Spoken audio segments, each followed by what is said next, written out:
You heard from Carrie Lam. We also heard from Paul Chan, the financial secretary, saying that's not right. I mean, he says banks are well capitalized. There is no significant outflow of Hong Kong dollar funds or from the banking system. So what was the trigger for Moody's? Well, the fundamental trigger is that we see the rising risk of the recent protests having a negative impact in the sense that it potentially erodes some of the institutional strengths that Hong Kong has, and the potential for a negative impact on government policy effectiveness, which flows through into a negative impact on its economic strengths, its institutional strengths, and therefore on its attractiveness as a financial hub, a trading hub for APAC, as a gateway into China.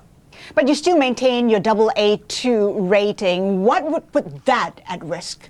Well, I think if we see a persistence of the protest, which does really show some damage to the institutional strengths of Hong Kong, which, as I said, has an impact in terms of the economic strength, the fiscal strengths that Hong Kong has, then that's obviously a key risk.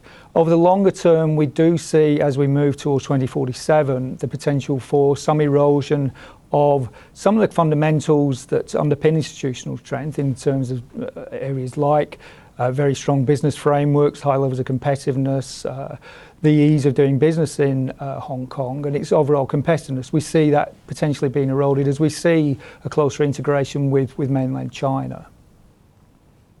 Martin, I just want to get something, just pick up on what you were saying earlier in your first answer there. And it is Paul Chan and the Hong Kong financial sector responding to this downgrade here, saying that the linked rate exchange system is functioning well, banks are well capitalized, liquidity management is sound, there's no significant outflow of Hong Kong dollar funds, as Cinda was mentioning in her question there, from the banking system, and US dollar deposits have remained stable. So they don't agree with you. I guess they wouldn't, but how do you respond to that? Well, we don't particularly respond to those specific comments by other commentators, but what I will say is that you can see in terms of the affirmation of the rating at AA2, we see a recognition of the fundamental strengths that Hong Kong has in terms of its economy, in terms of its competitiveness, high levels of wealth, in terms of fiscal metrics, a very low government debt burden, very high levels of fiscal reserves, and also ample foreign exchange reserves. And all those things do build towards providing resilience for Hong Kong's economy, in the event of shocks, whether that's in the short term as a result of the slowdown in China, the global trading tensions, or whether it's in response to some of the fundamental long-term issues that Hong Kong faces in terms of the ageing population and demographic change. Do you see any irreversible damage being done from this months of protests?